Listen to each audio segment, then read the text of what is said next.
Hello YouTube, Captain Mac here, and welcome to the full flight tutorial for the Carenado Cessna 208B Grand Caravan. That's a mouthful to say, isn't it? Beautiful looking airplane right off the bat. I just want to tell you it's a beautiful looking airplane. As far as Carenado aircraft go, hey, there's a nice view of some bushes. As far as Carenado aircraft go, I'd say this is one of the finer ones. I really like this airplane. I've had a good time with it up to this point. And so I'm looking forward to this full flight tutorial because this is actually going to lead into some really cool flights we're going to be doing in the very near future. In fact, you probably saw one of those, depending on what I did. Hopefully, I got it together where I could release this, and then within a couple hours, I'll release the first video that we're actually doing in this aircraft, which is coming by request from somebody over at Mac Air. So looking forward to that. But today, obviously, or right now anyway, this is about the full flight tutorial, which is really rather simple. It's not a difficult aircraft to learn or to fly. Now, as is typical with Carenado, and I hate to say it like this, but it's simply the truth, as is typical with Carenado, this thing does lack some documentation, quite a bit, as a matter of fact. So that's a bit of a pain in the butt. But, you know, you can dig around a little bit, find some information in the forums, find some information online. You can get what you need, and you can fly this aircraft successfully without too much difficulty. Now, today's flight is going to be from AYCH to, hold on, I have to actually look now. From AYCH to AYGA, and you're probably saying to yourself, where in God's green earth is that? Well, that's in Papua New Guinea, and I'll leave that as your little clue as to where we're going to be flying in this particular aircraft, or more to the point, what we're going to be doing with it for a small series we're putting together, again, by request from somebody over at Mac Air. So AYCH to AYGA, very, very short flight. You know, so we still won't probably show the whole flight, but either way, it's going to be a lot of fun.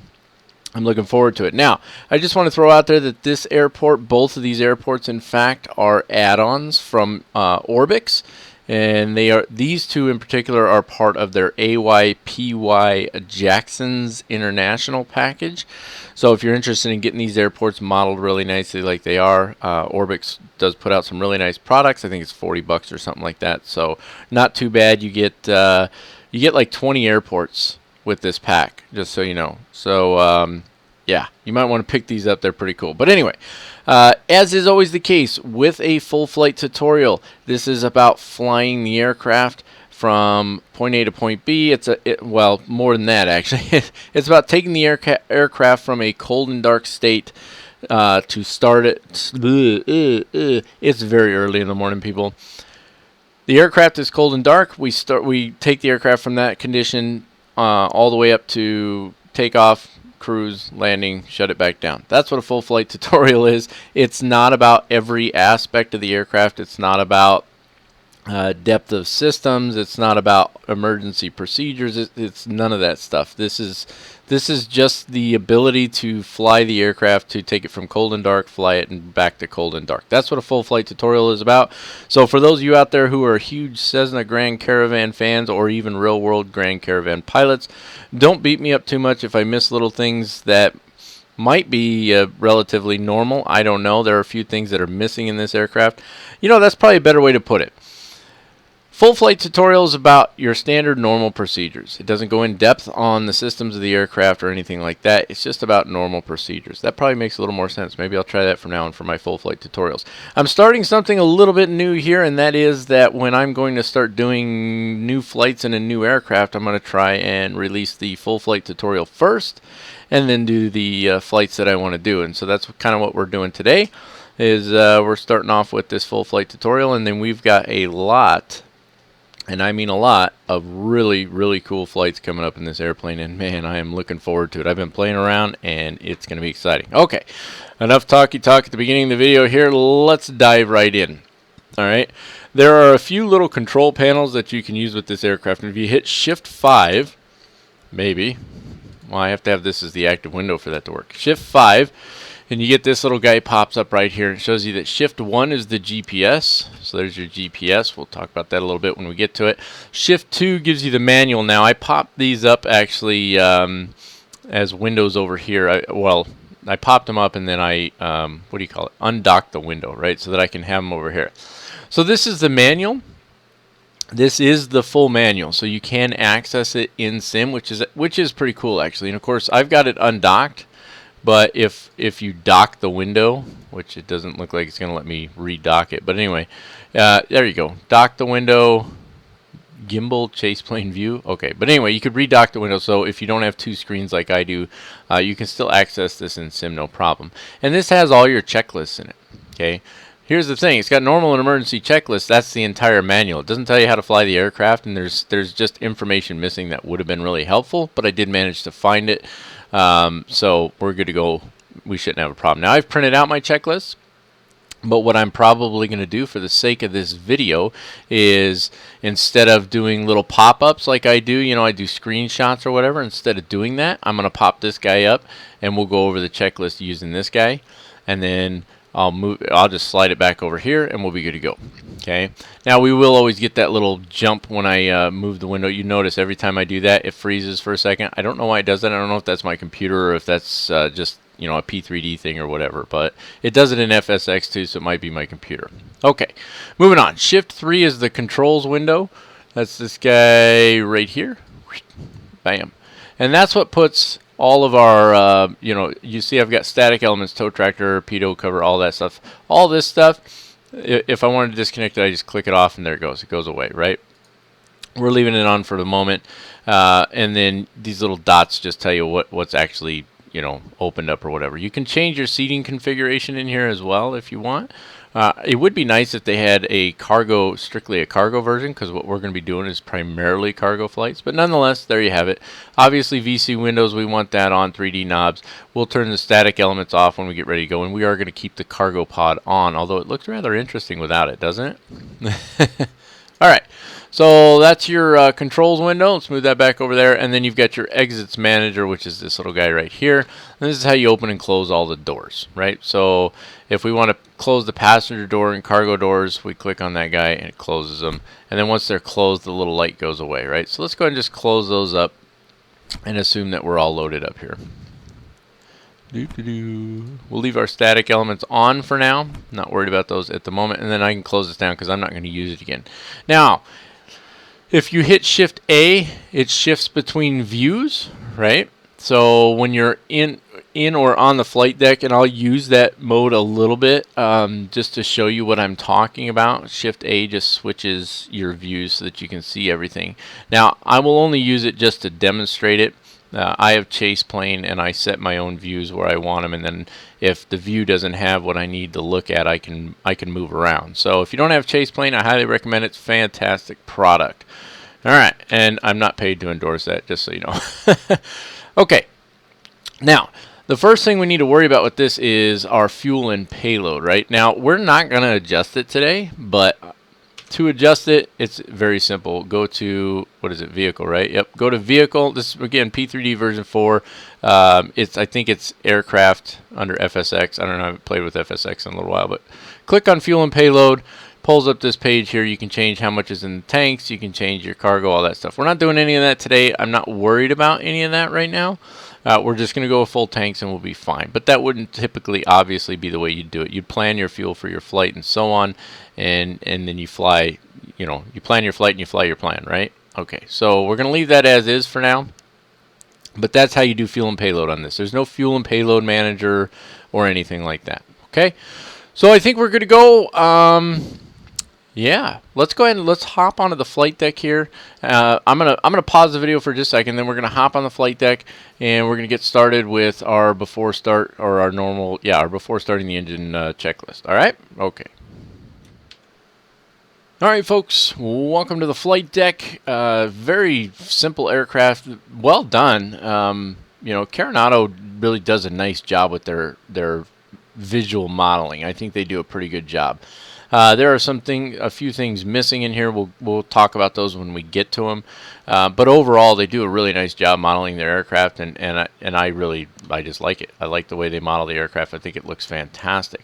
Now, of course, first thing we need to take care of, well, that was interesting, is our normal procedure. Well, we're under our normal procedures checklist, but before starting the engines, okay? So right now, I've just got this checklist up here so you can see it. This is just briefly. You can kind of read through it. Pause the video for a second because I'm not going to leave it up here that long. But this is what we need to go through before starting the engine, right? So this is... I'm showing this to you right now. Normally I have a little screenshot that I pop up on here, but I'm actually doing this in video. So I'm kind of stumbling like, what do I do? But in reality, what I would normally do is I'd just be reading off the checklist items, and then when I edit the video, I pop up a checklist there for you to see it. But in this case, I'm looking at the checklist at the same time as you are on screen. So I'm going to move this back off screen. Again, you can pause the video if you didn't get a chance to read through all those, but we're going to go through them all anyway as part of our before starting the engine checklist. So first things first, our pre-flight inspection is done. That's completed. Doors are supposed to be unlocked. I don't know why they're supposed to be unlocked, but the PAX briefing is complete, and then cabin doors are latched and crew doors are unlocked. Parking brake is set. Now the parking brake is down here. It's this little handle. It's actually really hard to see even when it's not set, but that's your parking brake. And I've got the cockpit tooltips turned on. They're very helpful in this aircraft and in many others. So parking brake set. Seat belts and harnesses need to be adjusted and secure. Obviously, we're not really putting those on. All switches need to be off. All these guys are already in the off position, except our landing lights for some reason are on. Maybe I forgot to turn them off. All these switches off as well. This switch doesn't move, but the rest of them are good to go, and we're fantastic. Ignition needs to be in the normal position.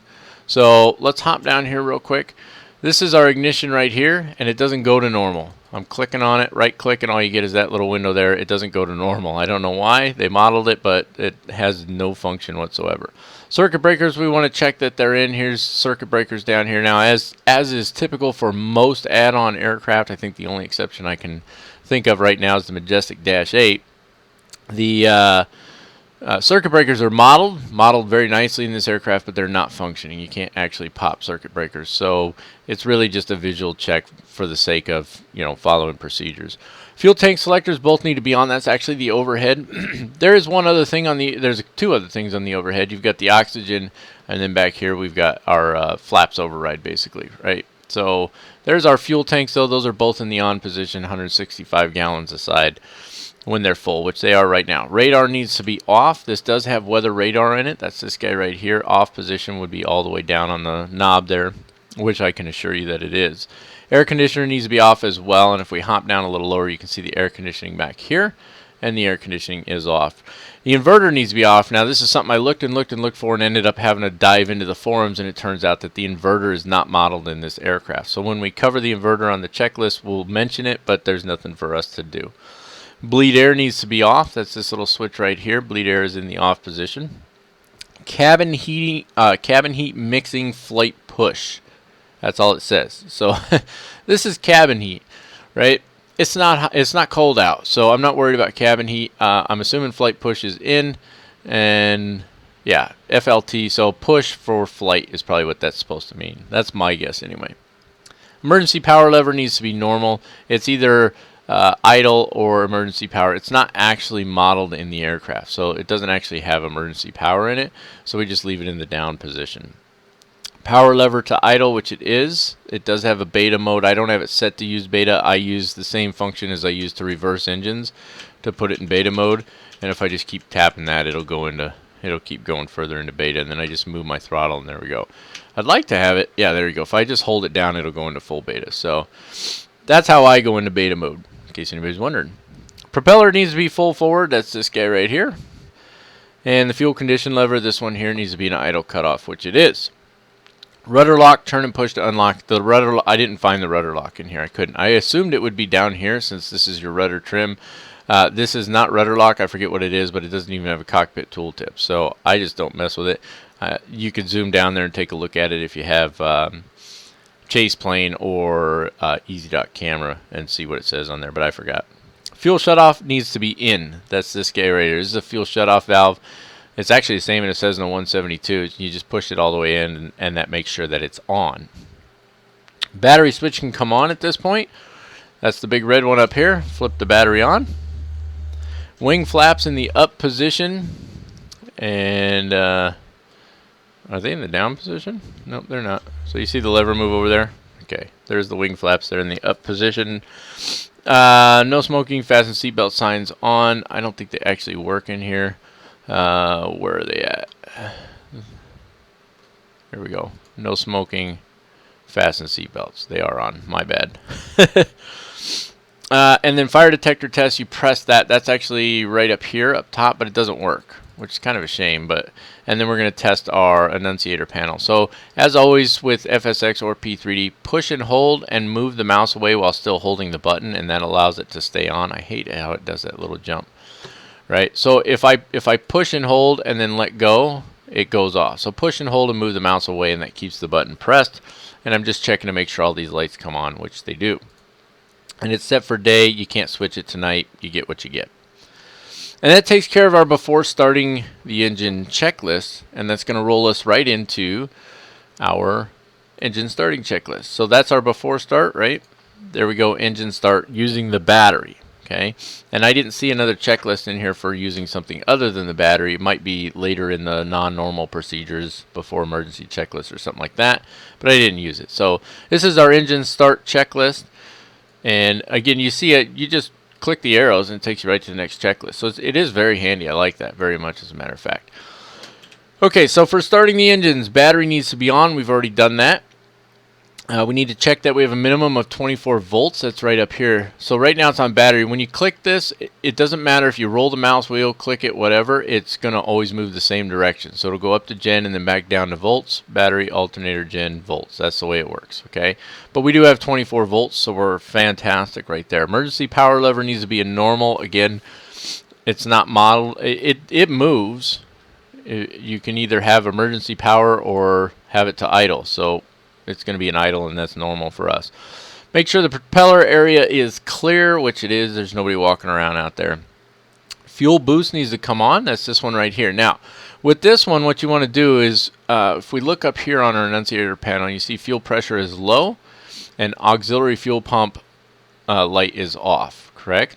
Okay. When we turn the fuel boost on, that's actually the auxiliary fuel pump, and then we want to go back up here and verify that this light is on and this light is off, right? So we're making sure the auxiliary fuel pump on light is illuminated and the fuel pressure low light is not illuminated. Check the fuel flow should be 0. You can kind of see from here it's 0, but you can also do the little tool tip and it says 0.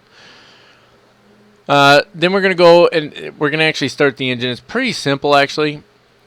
Now you're supposed to, when you flip on the starter switch, and I'll show you where it's at here in a second, make sure the ignition is on. I'm sorry. If it's in capital letters on here, okay, ignition on, you're actually checking to make sure that the light is on. It's showing ignition on. When you do the cold and dark start, this light's never going to go off. Even when I turn the ignition off, it's going to stay on. I don't know why. It's a little quirk. It's even in the forums, everybody's saying, why doesn't it turn off? And nobody seems to know. But anyway, so you want to make sure that that light is on, which it is. Okay, we'll flip the starter switch on. We're going to check our oil pressure, which is going to be up over here. We'll do a little fly-in over there. And then when your NG is greater than 12% and stable, it just says wait. And then it says fuel condition lever to low idle. It's kind of weird the way that's set up, but basically what we're going to do is we're going to check our oil, and then we're going to go ahead and we're going to add fuel by moving the fuel condition lever to low idle, right? So, moving down over here, this is your starter switch right here. When you flip it on, you're going to hear it start clicking, and you're going to hear some whining or winding. There we go. Let's jump up here. So we're checking our oil right here. Okay. Pressure's coming up, and of course it keeps whining. And then all we do is, and I'll move the view so you can see. Ah, oh, I hate that little jump right there. We're going to move that fuel condition lever to low idle. Whoop. All the way up there. Coming. There we go. Low idle. And you can see that's firing up the engine. Very simple. I'm not sure about the quality of the sound. I've never been in a Cessna Caravan, so I don't know if the sound's good. Maybe some of you guys know. It is a little quiet, but that's probably better anyway since I'm doing a video and I've had issues with sound in the past. So, alright, so now that that's going, we want to turn the ignition off, or the starter switch off, not the ignition. So starter switch comes off. And then we need to, it says starter energized, check off. Well, it's off, so we're good. That's fantastic. That's what we were looking for, right? Alright, and then it says inverter test, select 1 or 2. Well, the inverter's not in here, plain and simple. Okay. Engine instruments, check those. So that's just checking these guys, making sure that everything's staying in the green where it should be. So our oil pressure and our oil temperature is looking good. Our fuel flow is fine. ITT's looking good. Props, obviously that's going to be low right now. The RPMs, because we've got no power really going on the engine. And then we should be around 400 on here. It's just a skosh low. If you move your fuel condition lever, my brain went blank there for a second. Move it up just a little bit, it'll bring that torque up. It's supposed to be around 400. So, okay, jumping back down over here, we want to bring the generator on. That's this switch right here. It goes to reset and then on by itself. Fuel boost needs to be normal, so it doesn't go to normal, it's either off or on, so we're just going to turn it off. Standby power needs to come on. That's this switch over here. Standby power is on, and then avionics 1 and 2 on. You can click either one and they both come on together. Nav lights and beacon lights need to be on as required.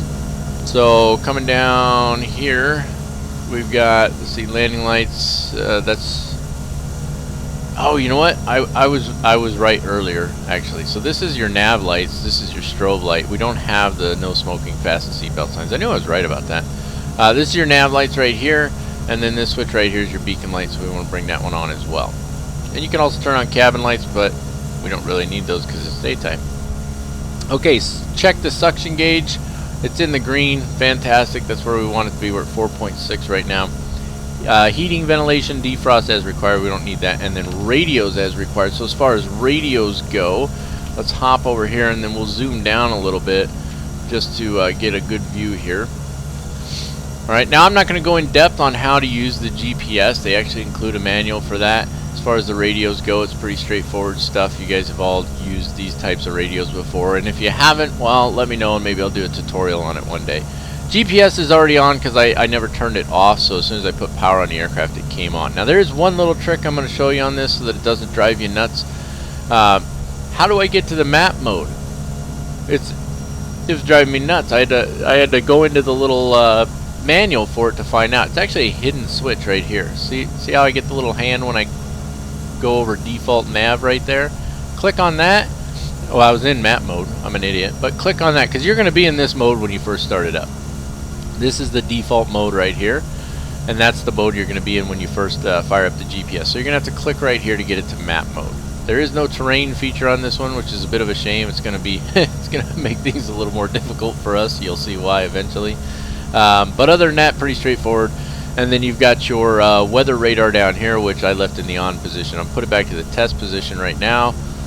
Okay, so it's testing the weather radar, and it is a functioning weather radar, but I don't know if it works with active sky or not. I don't know if it'll actually give me feedback, but we'll see. So let's go ahead and put it to the standby mode now, and that takes care of our weather radar. And that leads us right into our taxi checklist. Bring this where you can actually see it. Taxi checklist, and then obviously our before run-up will come when we get ready to do the run-up. So, brakes, we're going to check those while we're taxiing. It's pretty straightforward. You just tap on the brakes. They work, trust me. And then checking your flight instruments, make sure everything's working the way it's supposed to. That's our taxi checklist. So what I'm going to do right now, and as you can see, this is a very simple aircraft. It's easy to start, easy to get going. Is I'm going to go ahead and pause for a minute, get my track IR turned on, all of that good little stuff. Figure out which runway we're using, because we don't have charts, by the way. We're not going to have charts for any of these flights coming up, which is going to make it a lot of fun and very interesting. And then I'll come back on here. But before I break away, one last thing that I just want to say, and you can do this as part of your taxi checklist. If you're planning on using the autopilot, which we'll probably use it today, adjust your altitude, right? And then if you go over here and you click on, first of all, there's a flight director, and we'll be doing that during our run-up anyway. But if you click on altitude, see how it changed it to 5,300? And just so you know, I haven't set the altimeter yet. Oh, you know what? That's part of flight instruments. What am I thinking? We need to set the altimeter. Dirt. Okay, this is obviously our altitude indicator, and to adjust the altimeter, you spin this guy right here, and we're at 29 or 66. So my apologies. That's going the wrong way. So if if you scroll it down, obviously it's going up for whatever reason, so we need to go scroll up to go down. That's kind of odd. 29 or 66. Okay, so that is part of flight instruments, so that's my bad. So for flight instruments, because I'm being an idiot, you want to set your altimeter, and then you want to verify that your compass heading, your magnetic compass heading 231, matches your direction indicator heading, or your horizontal situation indicator heading, HSI, right? You want to make sure those match, and they will, because it's a sim and it doesn't drift or anything. I think you can, if you got the settings turned up. I'm at like 75 on the realism or something like that.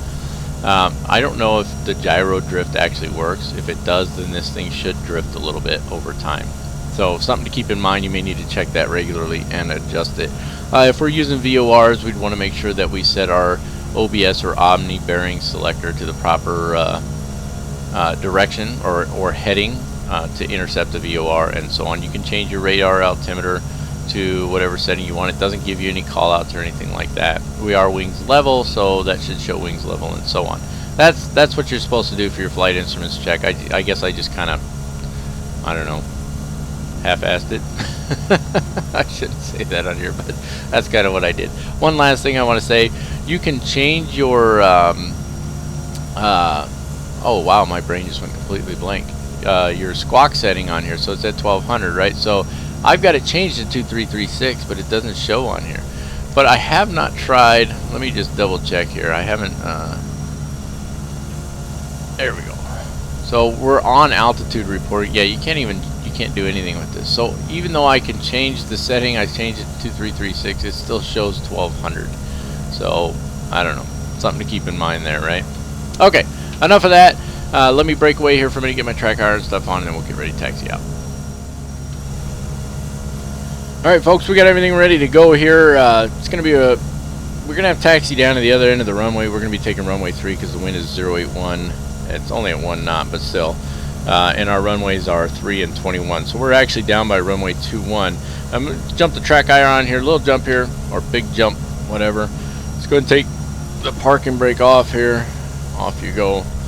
Now, one thing I've found about this aircraft, if you leave it in low idle, okay, like we are right now, and you just crack on your throttle, I mean just barely a tiny notch, it'll immediately start moving. There we go, tiny notch.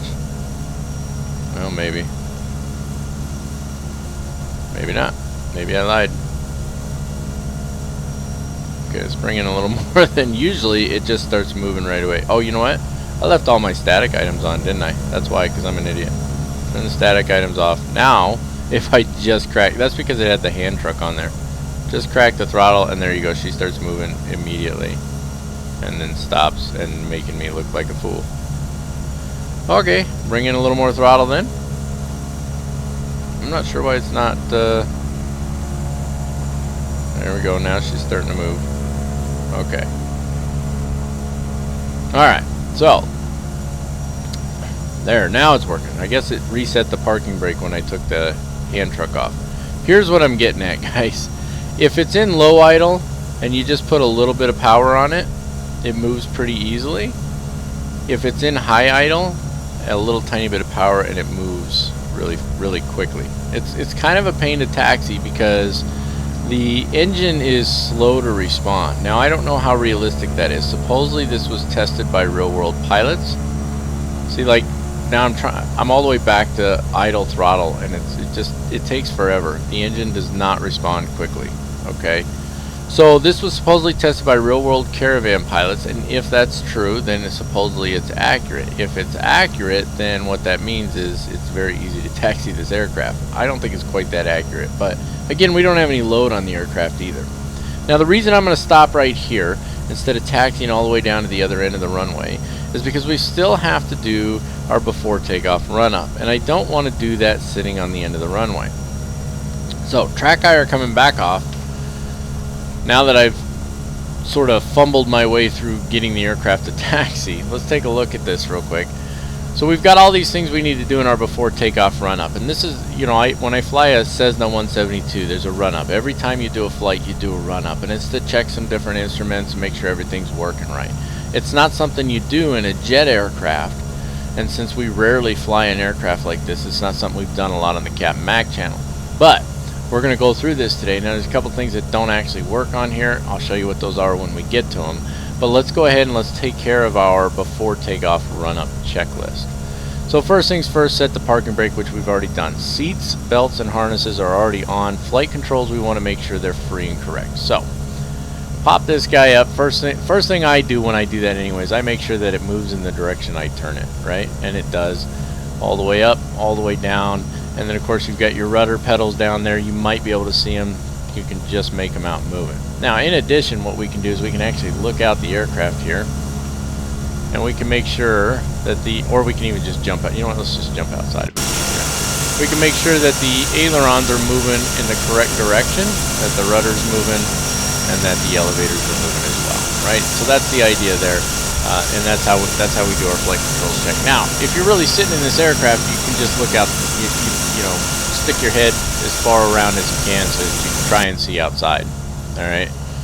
So flight controls check is complete. Flight instruments check and set. So we checked them on our taxi checklist, and of course I made a fool of myself because I didn't actually do everything, but flight instruments checked and set. So what you want to do, again, make sure your altimeter is set.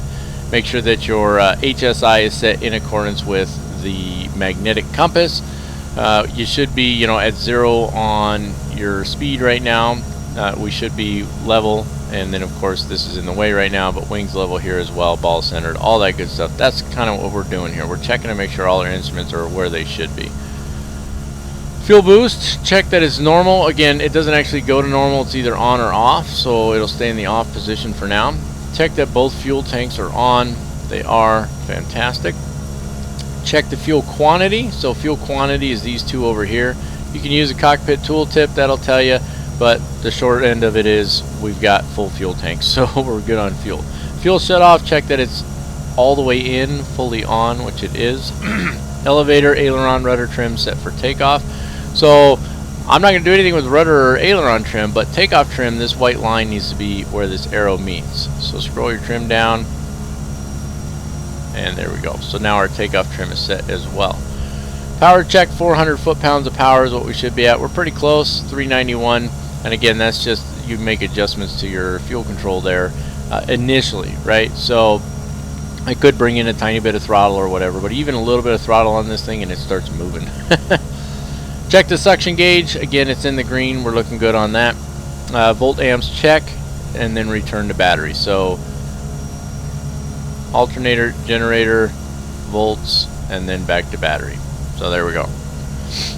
Inertial separator check, torque drop, and then return. So this is your inertial separator down here. Okay, and what we're looking for when I click on this, you're just going to left click it, is that the torque should drop, and then when it does, we'll click it. We'll click this handle again, and the torque should return to where it's at. So let's click it off, and you see that the torque dropped down to 261, 62. It's kind of just sitting there, right?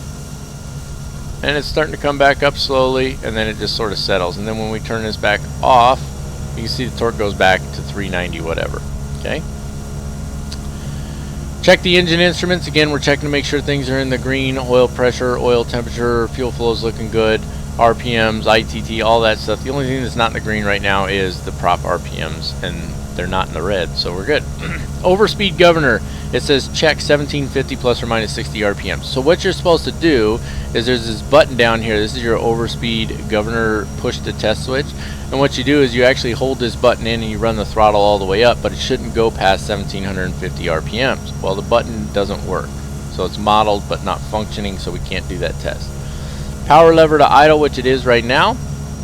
Quadrant friction adjust, that just means adjusting the friction on these levers to your personal preference, and for us it doesn't really matter. Standby power check. Okay, what do you want me to do with it? Standby power is on, so it's checked. Autopilot pre-flight check. So we want to make sure that avionics power 1 is on, which it is. You can't turn one on without the other. Allow 3 to 4 minutes for the gyros to stabilize, which they have by now. Okay, so for the pre-flight test, we're going to check the annunciator, altitude select, and autopilot, right? So we'll go altitude select and autopilot. and so we should have those here on the annunciator, and the flight director goes on automatically. Okay, and then it says for autopilot it says 12x. I don't know what that means. Do you want me to turn it on and off 12 times? I'm not going to do that. Trim warning off if not pull AP breaker. There's no trim warning, so we're not, and we can't pull a breaker anyway. And then check that your electronic trim works, which it does, because that would be, just so you guys know, the electronic trim is these buttons right here, right? And so what you're doing is you're checking to make sure in the real aircraft that when you move those, the trim wheel moves, so you don't have to do it manually. Okay, so flight director and autopilot engage, which they are right now. Okay, and we'll leave the altitude on, and I'll explain why again here in a minute. Yaw damper engage. There's no yaw damper in this aircraft, so forget about it. Flight controls move to overpower autopilot. So the autopilot's on right now, but no matter how much I move the flight controls, it is not going to turn that autopilot off in the real aircraft. It should. Disconnect, press to test. Disconnect, you get your little bell, the little test button there doesn't work. Trim set for takeoff, we've already done that. Pitot static heat on if the outside air temperature is below 4 degrees Celsius. It is not. Ice protection as required. Now for ice protection, you can put the prop on auto, and then you can't move the other two anyway, so it doesn't really matter. So just leave the prop on auto. GPS nav switch set. It's this little switch right here. That's nav, that's GPS. And you can actually see on this guy, when you pop it up, you gotta turn it on. It says GPS right there. When I switch it to nav, it says V localizer, right? Now, if you're wondering, is this a real thing, like in the real aircraft, do you have a nav GPS switch? Yes, you do, as a matter of fact. It is a real thing. So, strobe light as required. So strobe lights are way down over here. We'll turn those on. We're gonna need, we never turned on taxi lights, but okay, just an FYI, guys, except for commercial operations, you don't actually use taxi lights during the day. So we'll turn landing lights on too, though. We'll try and keep it real. Annunciators extinguished or considered. The only one that's on is the ignition on, even though the ignition is off. So we've considered that. Wing flaps to 20 degrees. That's setting number 2. So that's 10 degrees. That's 20 degrees. That's your takeoff flap setting. Cabin heat mixing, flight push, those are good. Windows are closed. And then release brakes, and then fuel condition lever to high idle. We're actually going to do that right before our takeoff. There was one other thing I wanted to cover really quick. Well, two things actually. First of all, with your autopilot, if you leave the altitude on, then I can adjust this. So let's just say I want to go to 8,000 feet. Just as a number right now. We didn't actually pick an altitude. So I want to go to 8,000 feet. Then when I turn the autopilot on, it'll climb to 8,000 feet. If this is off, then when I turn it on, it adjusts this to your current altitude. And we're about 5,000 feet right now. So it's better to leave it on, leave your flight director on. You're going to have to leave it on for takeoff anyway, and then set your altitude where you want it. And again, we're just going to set 8,000 for the moment, and then you're good to go. And you can do the same thing with the nav switch, which is this one right here, because again, they're not going to do anything until I turn the autopilot on. So it's just like arming LNAV and VNAV in a Boeing. And the other thing, what was the other thing I wanted to cover? I think that was it actually. Yeah, it's the autopilot, that guy, and that is it. Yep. Okay, so back to the proper view here. Let's go ahead. Track hour coming on, big jump. There we go. Brakes off. Little throttle coming in, and let's taxi out. And again, I'm leaving the mixture in low idle, and that's just making it gonna make it a little easier to taxi, if I can even get this thing to come up far enough to go. So there we go. So I'm already rolling the throttles back, because you see it gets going quick. So we're gonna go down to the other end of the runway and turn it around. It's not a very far taxi, so, and it's overall should be a relatively short video, even though I talk a lot. So I don't think it'll be an issue for us to just stay on here. But you can see we're kind of scooting right along, and I've got the throttle rolled back, almost back to idle already. So we'll need a little extra power apparently when we turn around. Probably has to do with the elevation or something. I don't know. Typically when I just barely crack the throttle, this thing just starts going. So just keep that in mind.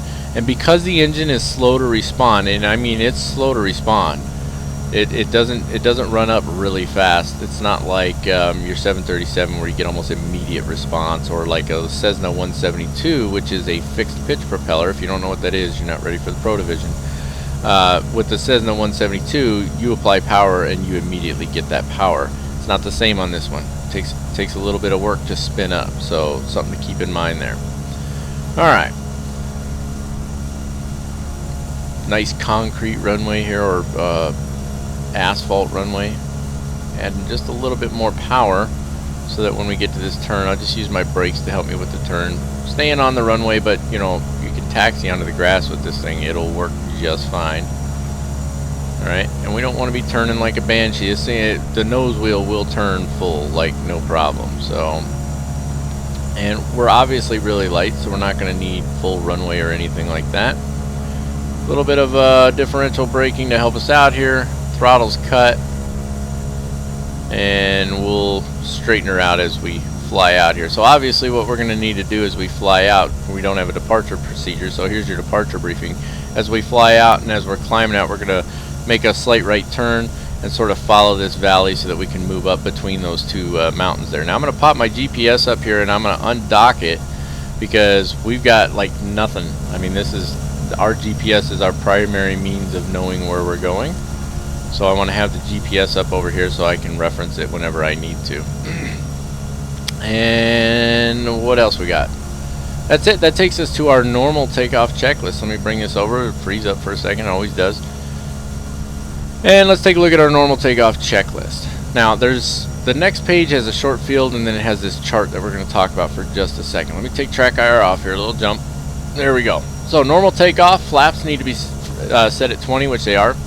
Power is set for takeoff. It says C below. That's a little chart we're going to talk about.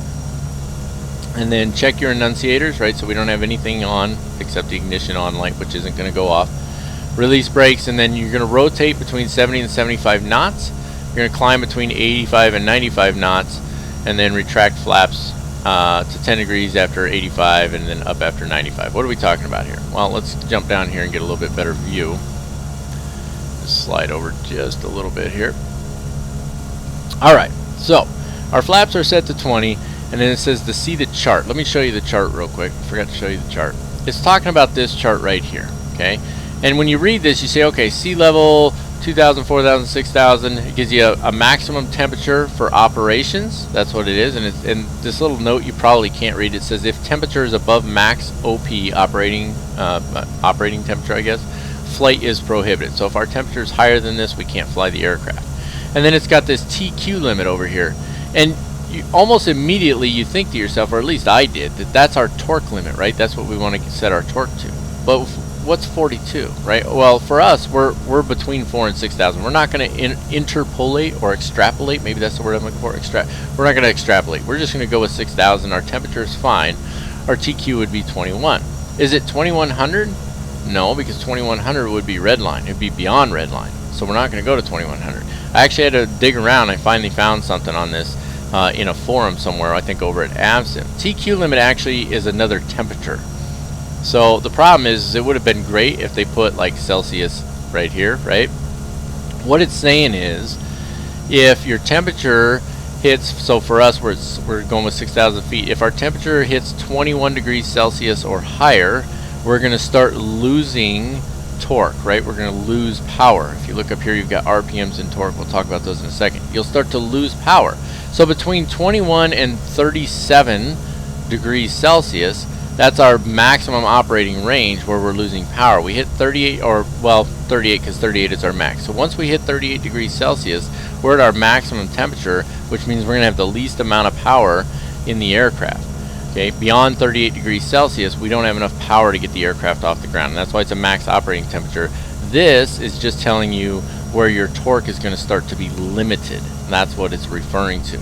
Okay, so when it says C chart below or C below, it's talking about that chart, but it's not. That's not telling us, oh yeah, that's the limit you're going to set your torque to. No, we're going to set takeoff power, which is right here.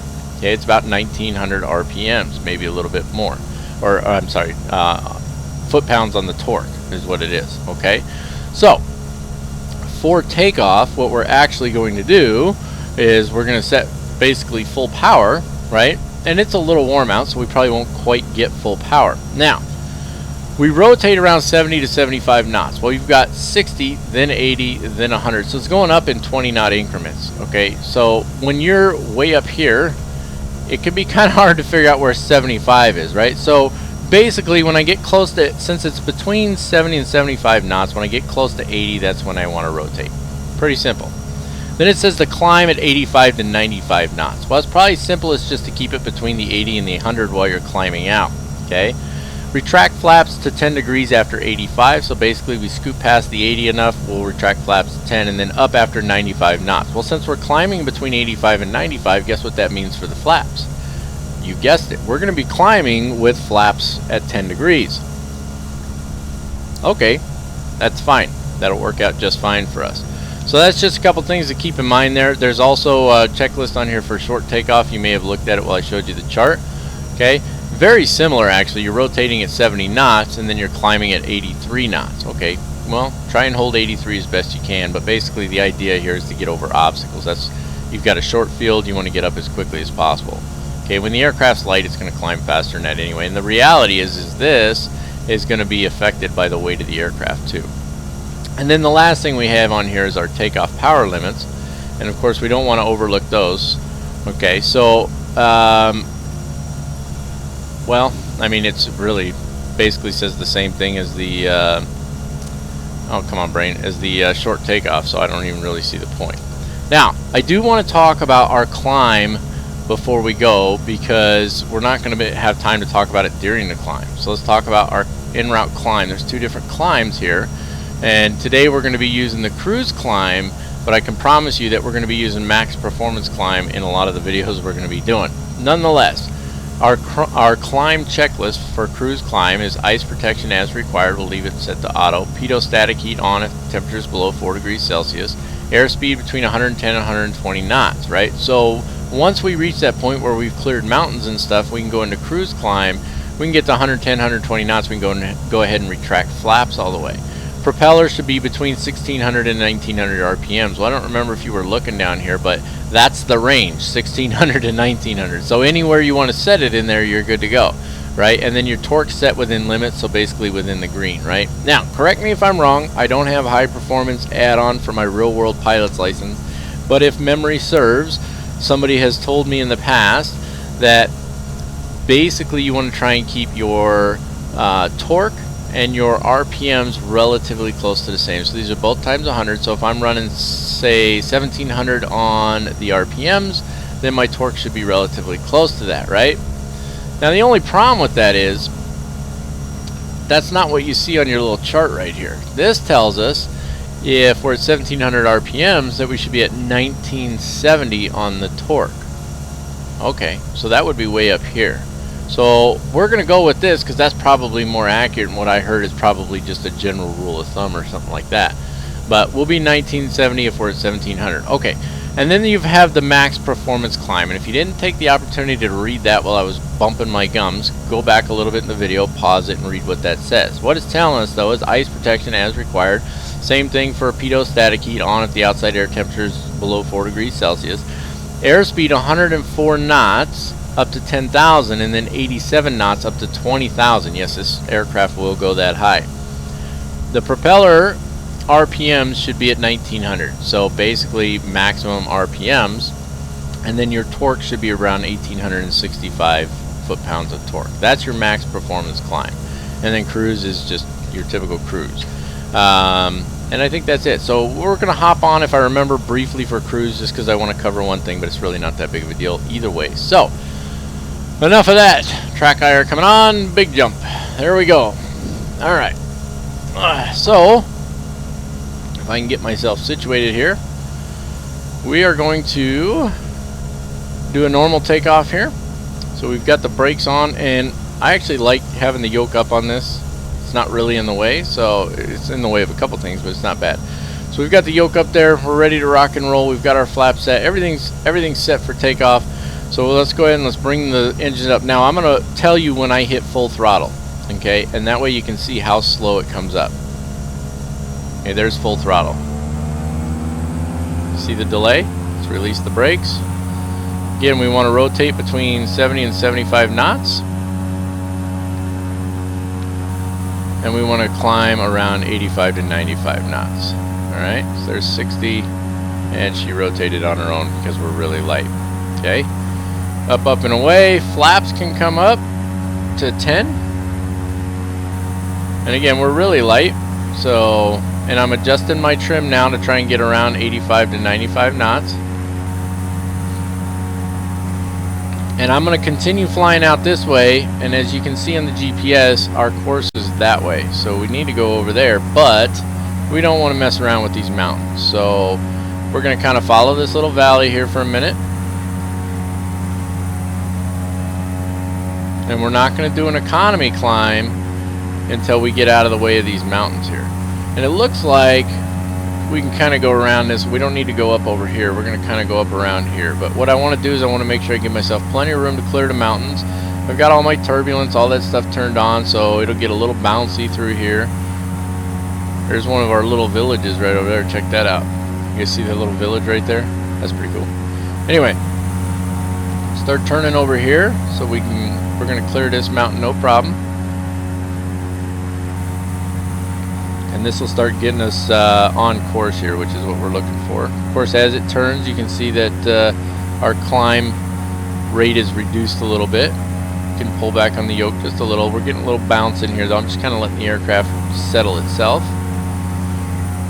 Now, just a little VFR flying tip. Okay, see all those clouds? I don't know how high the mountain is behind those clouds. I'm not familiar with this area, but I do know how high the mountain is over here, right? So how about I just keep going this way until I can get past those mountains. And what I could do, even if I wanted to, because we're going to have some after takeoff stuff to take care of here anyway, is I can turn the nav function off. Okay, I could even go so far as to go to heading mode, right? So let's turn the heading on here, rotate this selector to our current heading, or the heading we want to fly. It doesn't have to be your current heading, but we'll fly that heading right there. And then if you look over here, you've got a heading mode. So let's click heading on, flight director's on. Now we'll flip the autopilot on. The aircraft will continue to climb. It's going to reduce the rate of climb substantially, right? More than it should have. I want you to go to 8,000 feet here. Why is it descending? It's trying to gain speed, or is it just being ridiculous? I've got the altitude hold on, right? Come on, climb.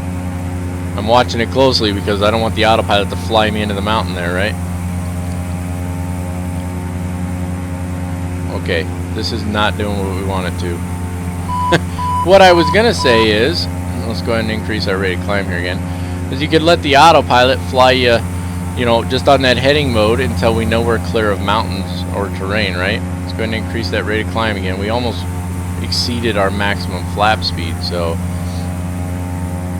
climbing quickly right now. And it adjusted the trim, so you're gonna have to readjust your trim if that happens to you. I don't know why it wouldn't just climb. That was kind of weird. So we technically already looked at our climb checklist. Okay, so we're not doing a cruise climb yet. We're not really doing a maximum performance climb, but pretty close to max performance, because we want to make sure we get over these mountains here. And we would have had a lot less trouble doing that if it wasn't for the aircraft deciding to descend instead of climbing to 8,000 feet like it was supposed to. Okay, I know I'm going to clear this mountain, but if you were concerned about it, you can make a little left turn here just to clear right over there, and it wouldn't be too big of a deal. But we want to make sure that we cleared a mountain. Yep, so we're going to continue this way until we get up quite a bit further, because as you can see, the mountain's it keeps going up there. That's why we didn't want to fly through that cloud, because you might just fly yourself into a mountain, and that'd be a bad idea, wouldn't it? Alright, so what I'm going to do is I'm going to continue out like this, guys. Track hire's coming off real quick, little jump. I'm going to continue out like this, get up to altitude, and then get it on course. It is a very short flight, so we'll be basically on our descent here in no time, and I'll be back on when we're about to do that. Alright folks, we're almost up to cruise altitude here. Some of you may have noticed that the reason that the aircraft leveled off instead of climbing is because I'm an idiot, and I had my altitude set at 8,000 feet, and we were already above 8,000 feet.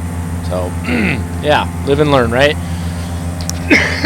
Good Captain Matt cough for you there. Okay, so as we're coming up here, we're going to go up to 14,000, but we're going to be descending almost immediately after that because we're 15 nautical miles from the airport. As a matter of fact, I'm going to bring this back down right now. Bring it down to 12.5 for the moment, and that should work for us. Let's go ahead and, as the speed comes up, let's go ahead and get those flaps all the way up now. And there's only one thing I really want to cover on the cruise checklist. Let me bring this over. You get a little freeze here. Okay. The cruise checklist, pretty straightforward. Ice protection as required. Pitot static heat based on the temperature. Propeller between 1600 and 1900 RPMs. So we could bring the propeller back just a little bit, right? Okay. Other than that, power set per cruise power tables. This is the only thing I really want to talk about here, okay? There is no cruise power table in this checklist. You can find one. Go online, you'll be able to find one. It won't be too difficult. But you don't have one available to you on here. So that's just something to keep in mind if you're interested, or if you're going to do long flights especially, and you want cruise power checklists, you're going to have to... hold on, I can't think and talk at the same time. Thinking about 3 things, talking about 2. Thinking about 2 things, talking about 3, something like that. But anyway, you'll have to go online and find cruise power tables for it. All right, so pretty simple. Also keep in mind that as we're descending here, we need to reduce power a little bit, right? And since we're kind of already in our descent, let's go ahead and let's roll into the descent checklist here, because this airport's just right over here. Ice protection as required. Pitot static heat, same thing. No smoking fast, seatbelt signs, getting a little bumpy out there. Altimeter is set. The local altimeter is the same. We're not going that far anyway. GPS nav switch is set on GPS, and then power as required. And really what that means is you're reducing power as needed, right? So we should be making a left turn here. We're in nav mode now, so we're going to start our left turn. It's very bouncy as we're coming over the hills here. No big surprise. And I'm waiting until we actually clear these mountains right here before I turn off the autopilot. So I'm just letting it descend. It's descending nice and slow right now. Track IR is going to come on. Big jump here. All right.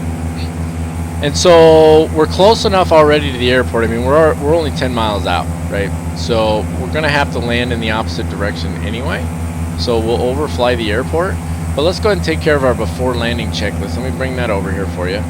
So our before landing checklist: seatbelts and harnesses secure, fuel selectors both on, we never turn them off, fuel condition lever is in idle, propeller condition lever will go to max forward, we'll do that right now. Radar can go standby or off, we never turn it on, we didn't need it. Autopilot will be off here shortly, and then flaps and all that as desired. Now let's go ahead and turn the autopilot off as we're clearing those mountains. I'm going to bring the throttle back a little more. Okay, and like the airport's like right in front of us, guys. Just so you know, that's our airport right there. Okay, it's only 7 miles out. I've reduced throttle a little bit more. Very bumpy coming over the mountains. That is not unusual at all. If you've ever flown over mountains, it can get extremely bumpy. All right, so we're increasing the rate of descent. And so what we're looking at right now is our wind is 111 at 1 knot, right? So we actually want to land, what are the runways on this one? 17 and 35. So we want to land on runway 17, which is going to be from this end here. So we're going to be going that way. So what I'm going to do is I'm going to go ahead, I'm going to reduce my speed here. And I'm going to assume right traffic because the mountains on the other side are much closer than the mountains on this side. I thought we would have to fly, you know, a nice base leg or a downwind leg and all that, but because of the way we're approaching the airport here, and I'm actually adding some nose up trim here to slow the aircraft. Maybe I added just a little too bit in there. A little too bit, little too much, little bit too much. But by slowing the aircraft, it's a little easier to make my descent. And what I'm going to do is I'm actually going to move down over those farm fields there and come around for an approach. And we want to watch that our nose doesn't dive too steep when we do that. You can see the nose is dropping as we make the turn there. So we just want to make sure it doesn't dive too deep. We're going to come down over those farm fields and follow that road into the airport. Okay, now I don't know if that's the way they do it out here or anything like that. I'm not familiar with these airports. But just understand that this is visual flight rules, right? So we're not overly familiar with the airport. There's not a lot of information on it because it's in Papua New Guinea and I'm in the United States, but we've got enough information to know where our runways are, what our elevation is, all of that stuff, right? I'm I'm reducing throttle a little more. And of course I can see the airfield, and it is extremely bumpy, so this landing is going to be interesting. And I'm just looking over here. Our elevation for our runways is 5,282 feet, and we still got a little ways to go. We're going to make a nice sharp turn in there. So we're going to basically, we're kind of on an awkward downwind leg here. And we're slowing down a little more. And that, I just barely touched the yoke and this thing bounces all over right now. And the reason it's doing that is because of turbulence. Okay, we'll start the turn, and I want to hold the nose up through the turn to reduce speed, and it's going to allow me to put flaps out, which is going to help me to slow down more. So let's go ahead and get our first setting of flaps in. When you put the flaps in, the aircraft's going to want to climb because you just increased lift, and it's going to continue to want to climb until your speed gets low enough, right? So now you see it's starting to try and nosedive on us. Okay. There's our airfield over there. We're still a little bit high. Let's get in another setting of flaps, slow us down a little bit more. It's going to give us the ability to descend a little bit quicker. And that's part of the job of your flaps, for those of you who are unaware. And if you didn't already know that, then you weren't ready for the Pro Division. I say that a lot, don't I? Okay, we're going to let it nose over just a little bit. We don't want to descend at a ridiculously high rate. All that bouncing is turbulence. That's not me playing with the yoke or anything like that. Okay?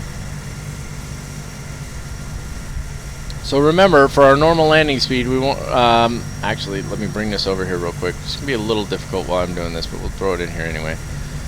Alright, so we took care of our before landing checklist. Our normal landing, flaps will be full, 75 to 85 knots. Main gear touches down first. Let me bring in a little throttle here. Brakes as required, and then beta after touchdown, right? Okay, so we're just a little high here. Let's bring in that last setting of flaps. It's going to help slow us down a little bit because we're definitely too fast. Okay, and we're definitely too high. And we're going to use the main runway there, 17 right. So again, between 75 and 85 knots. So we're getting pretty close. Remember that your throttles respond slowly. And that's an important to remember that, because if you need to add power, you may end up adding a lot more power than you need. We're still way too high for this approach. So I'm just trying to get her nose over a little bit more. Just reduce throttle a little. And then as it noses over, I bring the throttle back in. And I'm kind of constantly moving the throttles a little bit here, right? Because what I don't want to do is I don't want to be fighting with it by using the yoke. It's like there's throttles way back. I've already brought back in some throttle. Now we're about where we want to be. We don't really want to be any lower than that. We got some trees right there, don't we? Alright, we're looking good. We could have landed on the smaller runway over there. We'll be landing on much smaller runways than that here real soon. Alright, so we're just a hair high, but you know, those trees made me a little nervous anyway. Okay, looking pretty good there. 17 right, that's our runway. We're at full flaps. And let's bring her in for a nice smooth landing. Go ahead and bring the throttles back. Hold that nose. Looking at the end of the runway, not right in front of me. There we go. Not too bad on that touchdown there. We don't need beta on this one. It does say to use it, but we're not going to. We got tons of runway to work with. Now, I really don't want to go all the way to the end of the runway and turn around. So, let's slide her over here. And let's turn around and go back to that taxiway there.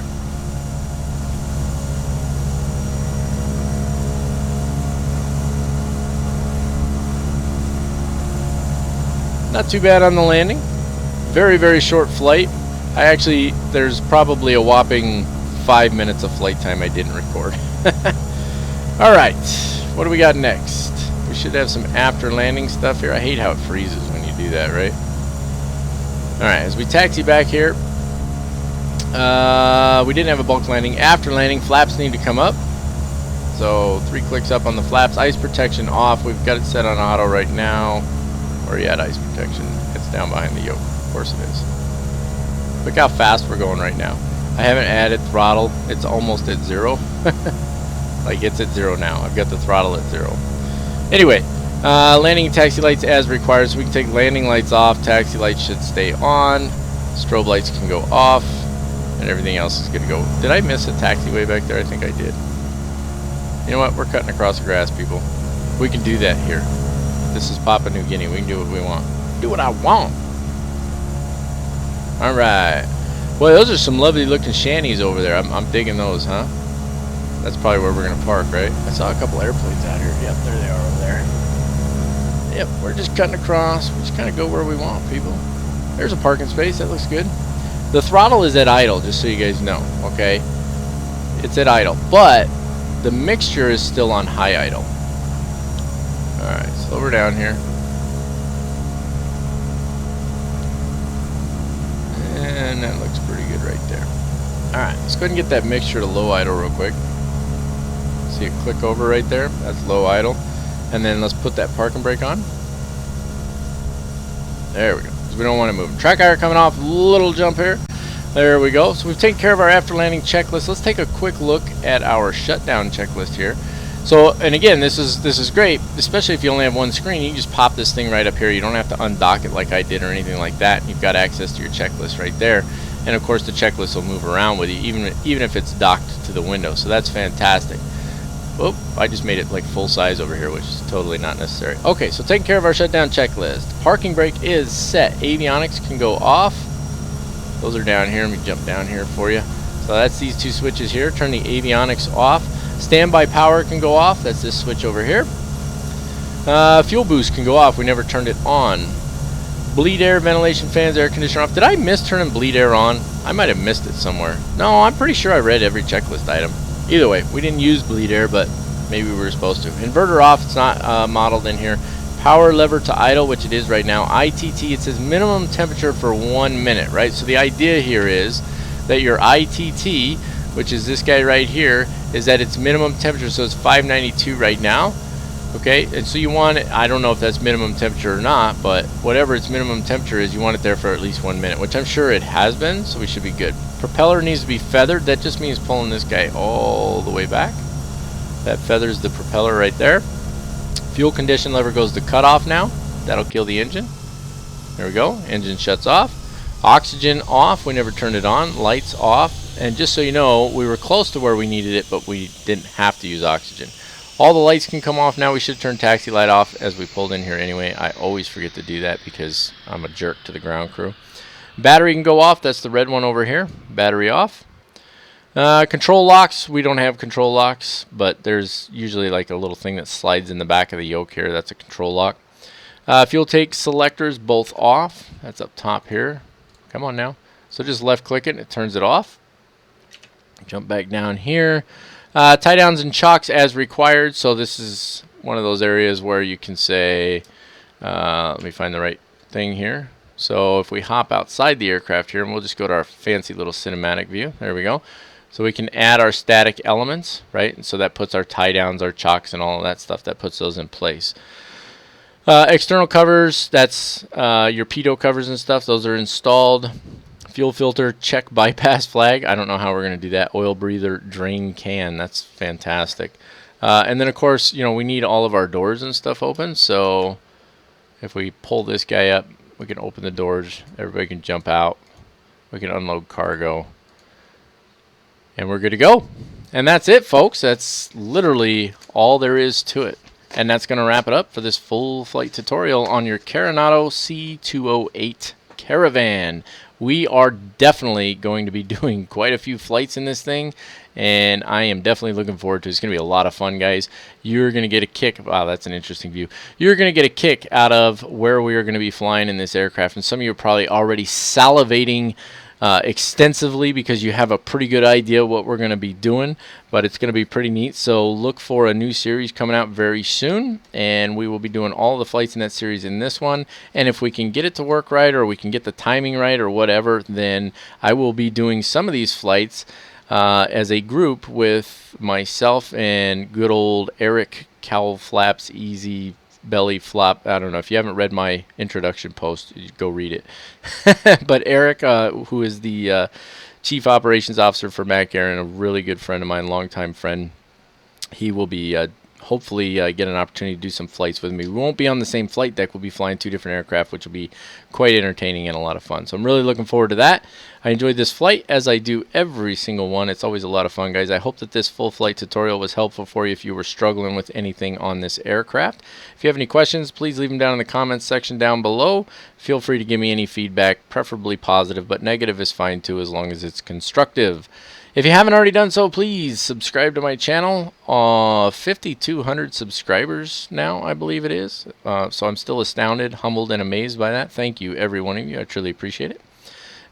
Give the video a thumbs up. It's supposed to help with the search, make it easier to find, all that good stuff. I don't know if it really does, but give it a thumbs up anyway. It makes me feel good about myself. If you haven't already done so, you can like us on Facebook. You can always follow us on Twitter. And if you're not following us on Twitch at CaptainMac3588, I don't know why, because when we start doing live streams again, you're going to wish you knew about it in advance. That's it. That's all. No more, folks. Thank you as always. Keep the blue side up, unless otherwise instructed by ATC. God bless you all, and have a fantastic day.